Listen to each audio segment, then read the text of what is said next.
Hi again. Let's continue with the creation of the material for our chair. So let's go ahead and open the material editor.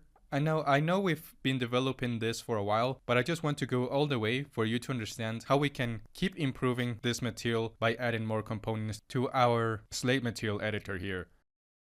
So you can see that this is no longer a simple material. It's actually a quite complicated one with all of the connections that we have here. So for our next layer of materials, if you will, we are going to be introducing ourselves to the corona layered material. So let's bring it out here.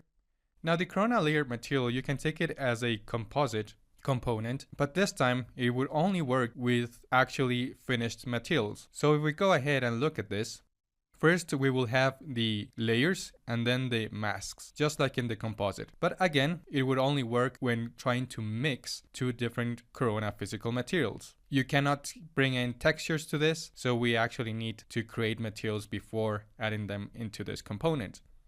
And the nice thing about this is that we also have masks, so we can mix no longer textures like for our composite component, but now we can actually mix whole materials. So let's go ahead and do that. Now, first of all, let's go to our supports. So this means that we're going to be taking this specific material here. Let's just move this closer. And we no longer need the sub component for this example. So we're just going to be disconnecting the material that goes for our supports. So let's just drag it out like so. You should see something like this. So let's go ahead and tell this corona layered material that we want this material to be the base for everything. So let's just plug this in the base material, and now we can start mixing some other materials to this base layer. What I want to do now is just to give a little bit more of that old look to my supports by adding a layer on the edges. And this layer is going to be a little bit darker as we want to mimic an old wood texture, which will give our material a little bit more of realism. So again, if we can only add physical materials to this, or any type of material, doesn't really have to be corona physical material, we need to bring in and create a material in this case. So let's go ahead and bring in a corona physical material, and with the same texture that we're using to create this base material, we're going to be creating this new one. So with the shift key, we can just drag in this texture, and we're going to be giving it a corona color correct.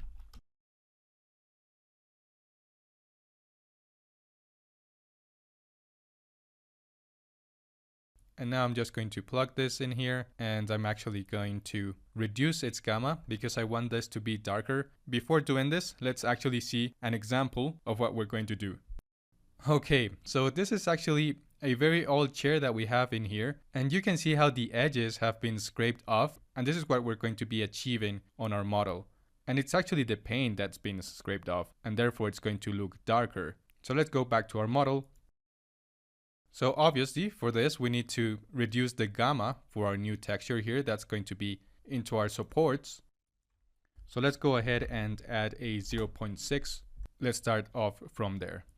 I'm going to bring this to our base color. And now I want to tell it that the first layer that we're going to have on top of this base layer is going to be this one. So I'm going to drag it and drop it into layer 1. Let's instance it. And now how do I mask this texture for it to be only on the edges? For this, we're going to be using the corona curvature component. So let's see how it works. Let's add this component into one of the legs. I'm going to bring in corona physical material and set it as the base color. Now let's select the elements, and I'm going to be working just with this one to get to know this corona curvature. Right click, assign material to selection, and now let's start an interactive rendering. So let's go over to render setup, scene, and start interactive. Okay, so here we can clearly see what's going on. So we're going to be masking basically this red spots here with our new material. So if I go ahead and double click on this corona curvature, we can see that the base color is in black, so that's why we have this dark color here, and the convex color is the outer edges, while the concave color are the interior edges, which are green. So let me just go a little bit underneath here, and these are going to be our actual interior edges. So remember, concave is the interior edges and convex are the exterior edges. Let me just stop this interactive render for now. So we actually just want to mask out the outer edges. So let's go back to our photo and notice that only the outer edges have been scraped off. So these are going to be a darker color edges. So we actually need to mask out the convex color and not the concave color. We don't really need any material for our interior edges. I'm going to start the interactive render again, just to explore a little bit further our corona curvature here. And we have some parameters. So the one that matters the most is the color spread. Now the max samples, if you just read what it says that the higher the samples, the higher the quality, but it's gonna take a little bit more of our rendering time. So let's just leave it at 10 for now. And the color spread, if I just type in a 1, which is the 100%, you're going to see how the convex color has spread all over my support here. Let's actually reduce the spread by typing in 0.3. Okay, you can see how this works. Or 0.1. This is looking a bit better. We can also change the material look. Obviously, we don't want this red looking color for our edges. So let's say that I want to bring in some scratches. So I'm going to drag this map that we had over here and place it on my convex color. So don't forget that convex is exterior and concave, it's interior. I'm just going to place this into my convex color like so, and let's start the interactive render again. Okay, you can see how this is working now. However, if I just wanted to mix two different wooden textures like I want to do, it's going to be a bit hard if I don't use a corona layered material. So again, we're going to be using the corona curvature to create a mask for a new created texture. So let's go ahead and do that. Let's delete this corona physical material.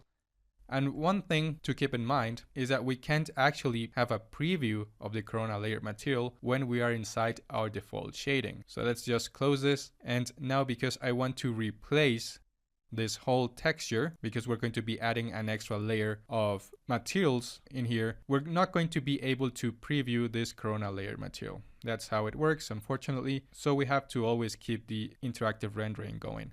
I'm going to right click and assign material to selection to this leg. And actually, let's just add it to all of them as we are already here. So right click and assign material to selection. You can see that these are still white color, while my texture is actually a wooden texture, but no worries. Now, one thing that I just noticed is that this is actually not touching completely my seat. So let's just grab all of our supports, hit the W key, and bring them up a bit so that they're actually touching the seat. Now, consequently, we also need to bring up our background. So let's do that so that our chair is not floating. Okay, there we go. Now we have this base material and this texture here. Now let's create a mask with our corona curvature, and I'm actually just going to delete this map and let's add it to the mask for layer 1. So notice that we have layer 1 here, and down here we have mask 1. So the layer 1 mask is obviously going to be mask 1. We could add many materials here and then mask them out to create a more complex material, but this is complex enough. We don't really need to add any material because we already have the composite going on. So let's just go ahead and plug this into mask 1 and let's start our interactive render. Now before this, if we don't want the concave color, because we're not going to be using any interior edges here, only the outer edges because of the reference photo that we've seen, we can change this concave color to a darker tone. This way we won't see it, because remember that here only the light colors are going to be seen and the darker colors are actually hidden. So let's hit OK and let's start our interactive render. Now one thing is that we should change the convex color to white because it works as vice versa as the concave color. So let's just turn this to white like so.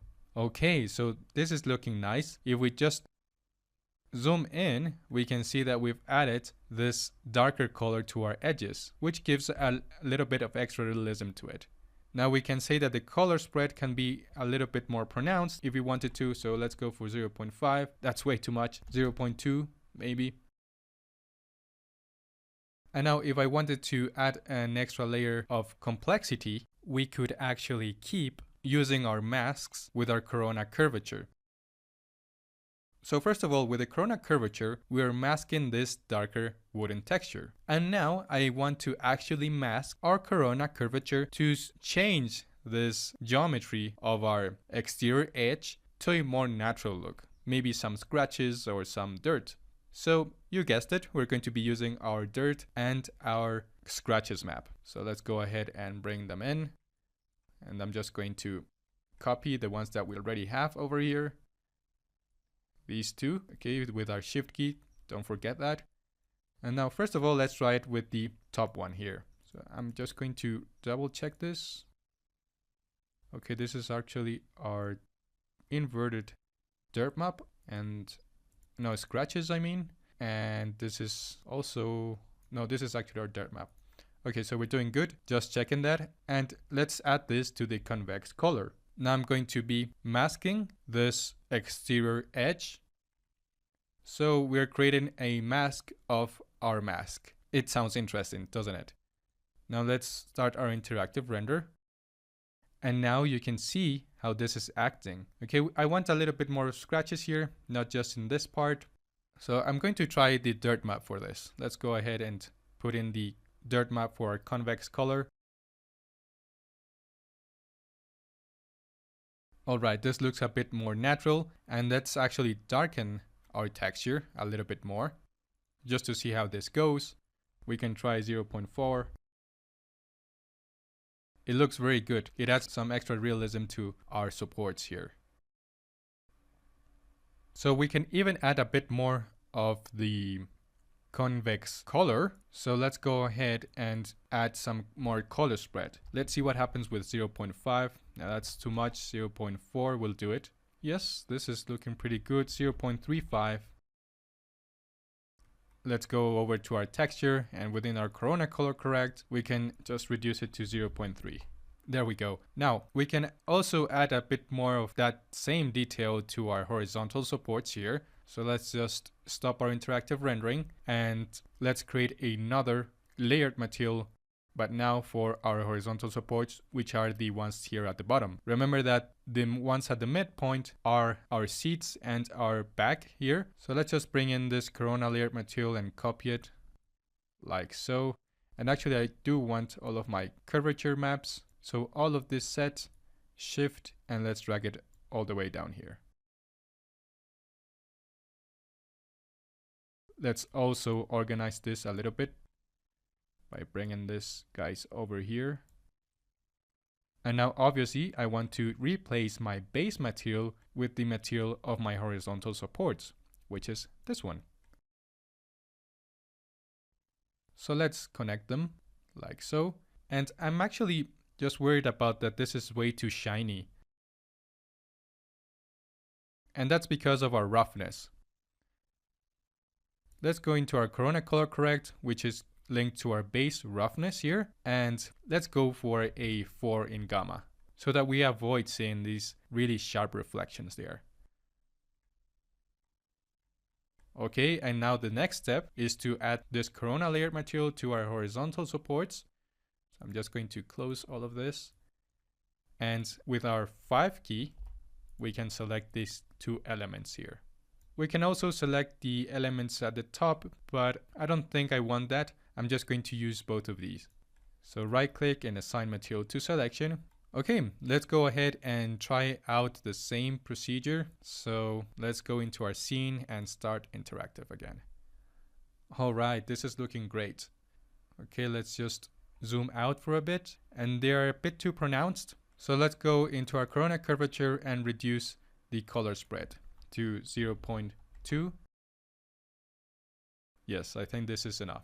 Okay, let's stop the interactive render. And I don't think we'll be needing this corona curvature to be added to our seats. I think it looks great just like it is. And one thing that we haven't added yet is the tone mapping settings. And this is something that in most cases you would want to do first, because you're going to have that base turned on when creating materials, but you can do it afterwards. That's just a personal preference. So let's go ahead and start adding a tone map just to bring in some of our realism here. So first of all, we need to add a little bit more contrast. So contrast is something that you always want to have, and a good range is between 1 and 4. We can try out 3 for now. Maybe that's too much. 2.5 will do. And now the saturation, also I want to just blend in all of my textures together. So a saturation control is something that you also want to have almost every time. And we can just leave it at negative 0.05. This is looking really nice now. And these two are the most essential ones. Now we can go a step further by adding a LUT. So let's go to this positive icon, and down here in final look, we'll have this LUT. Let's add an LUT, and this one is too warm for this scene. So let's go ahead and change it. Let's go all the way down here to a grunge. We can use the ground grunge number 2. Nope. It's the ground grunge normal one. Okay, we gained a little bit more of light and contrast, and I think it's a bit too much, so we can reduce the opacity of an LUT, and I'm just going to use a 0.3. I'm also going to bring in a highlight compression. Okay, and we can take care of these lighter tones with this highlight control. Let's try only 1.5. Okay, 1.3 will do it. We can actually add a vignette, but a very subtle one. So let's increase it to 0.5. And down here, I will also add a sharpening effect. So let's turn it on, and we can try a value of 2. Can we go a little bit further without losing this realism? Okay, if we go up to 10, it looks good, but it's way too exaggerated. So a 3 should do it. All right, everyone. So with this, we will conclude this part of our course, which was the creation of a chair with its UVW mapping, nicely done, and also an advanced creation of textures. Make sure to practice all that we've seen during this lectures. And now what you can do is to add a camera, change its settings, and create a very nice render of this product. I hope you enjoyed this section. I'll see you in the next one.